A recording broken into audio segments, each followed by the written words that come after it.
Salut à tous, bon on se retrouve pour une petite vidéo. Bon j'espère que la vidéo version longue de janvier vous a plu. Donc je vais faire une petite vidéo pour vous donner une petite astuce concernant le suivi, l'entretien des machines. Donc moi mon astuce elle est claire, en fait chaque machine, on va prendre l'exemple pour le Y8000 par exemple, toutes mes machines ont une fiche de suivi. Alors en fait, cette fiche de suivi, dessus, je note donc le jour ou l'arrivée de la machine et chaque intervention, chaque entretien, chaque graissage, changement de pièce, tout est noté. Toutes mes machines ont une fiche de suivi. Je peux ouvrir n'importe quelle boîte, j'ai une fiche de suivi.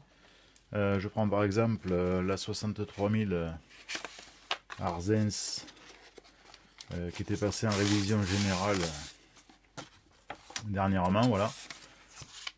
Tout est noté, le début de la révision, la fin, ce qui a été fait, ce qui va être fait, si les pièces ont été changées, voilà.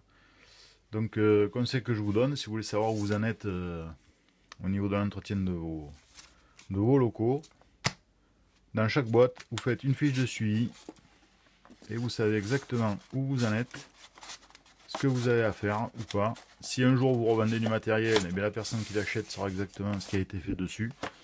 Donc voilà, c'est une astuce, on va dire, pour avoir du matériel toujours en état.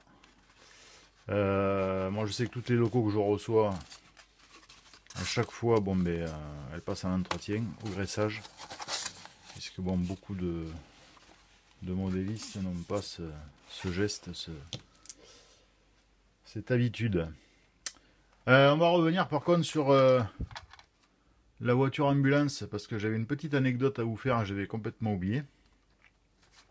Alors ça remonte à il y a longtemps, hein, comme je vous avais expliqué, ces voitures je les ai connues donc, quand mon père était parti en déplacement à Tournaille, sur la ligne Toulouse-Tarbes. Et donc j'étais gamin, je me rappelle, et un train de pèlerin est arrivé en gare de Tournaille, donc c'était une rame italienne. Et sur cette voiture ambulance, je me rappelle, je vois marqué polio. Et bon, j'étais gamin, hein, à notre époque, les gamins, on découvrait la vie, hein. On était innocents, c'est pas comme les jeunes de maintenant qui savent tout. Et donc, je demande à mon père où était située cette ville de Polio, croyant que c'était en Italie, mais non. Mon père me dit non, Polio, c'est pas une ville italienne. Voilà, c'était la petite anecdote. Et donc, j'ai découvert, je savais ce que c'était Polio, quoi. Voilà. Bon, allez, c'était la petite histoire. Bon, bah, écoutez, on se retrouvera pour de nouvelles aventures. Allez, merci à tous. Ciao.